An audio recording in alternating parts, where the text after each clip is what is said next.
बहुत समय पहले की बात है।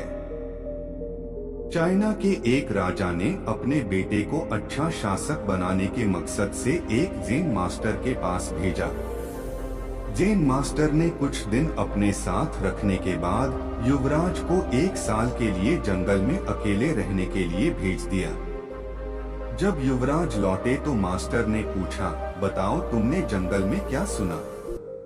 मैंने कोयल की कूक सुनी, नदियों की कलकल सुनी, पत्तियों की सरसराहट सुनी, मधुमक्खियों की गुंजन सुनी, मैंने झींगुरों का शोर सुना, हवा की धुन सुनी। युवराज अपना अनुभव सुनाता चला गया। जब युवराज ने अपनी बात पूरी कर ली तब मास्टर बोले, अच्छा है, अब तुम एक बार फिर जंगल जाओ और जब तक तुम्हें कुछ नई आवाजें ना सुनाई दे तब तक मत लौटना। 1 साल जंगल में बिताने के बाद युवराज अपने राज्य को लौटना चाहता था, पर मास्टर की बात को टाल भी नहीं सकता था, इसलिए वह बेमन ही जंगल की ओर बढ़ चला। कई दिन गुजर गए पर युवराज को कोई नई आवाज नहीं सुनाई दी। वह परेशान हो उठा। उसने निश्चय किया कि अब वह हर आवाज को बड़े ध्यान से सुनेगा। फिर एक सुबह उसे कुछ अनजानी सी आवाजें हल्की हल्की सुनाई देने लगी।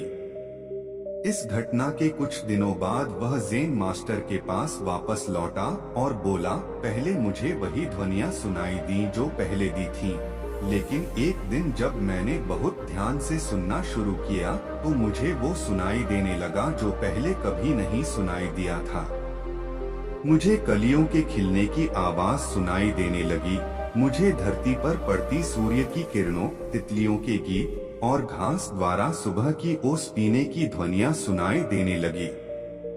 यह सुनकर ज़ेन मास्टर खुश हो गए और मुस्कुराकर बोले, अनसुने को सुनने की क्षमता होना एक अच्छे राजा की निशानी है, क्योंकि जब कोई शासक अपने लोगों के दिल की बात सुनना सीख लेता है, बिना उनके बोले उनकी भावनाओं को समझ लेता है, जो दर्द बयां न किया गया हो उसे समझ लेता है, अपने लोगों की अनकही शिकायतों को सुन लेता है, केवल वही अपनी प्रजा का विश्वास जीत सकता है, कुछ गलत होने पर उसे समझ सकता है और अपने नागरिकों की वास्तविक आवश्यकताओं को पूरी कर सकता है।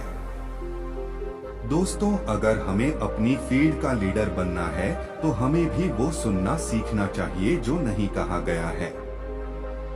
यानी हमें उस युवराज की तरह बिल्कुल अलर्ट होकर अपना काम करना चाहिए और अपने साथ काम करने वालों की जरूरतों और भावनाओं का ख्याल रखना चाहिए, तभी हम खुद को एक लीडर की तरह स्थापित कर सकेंगे।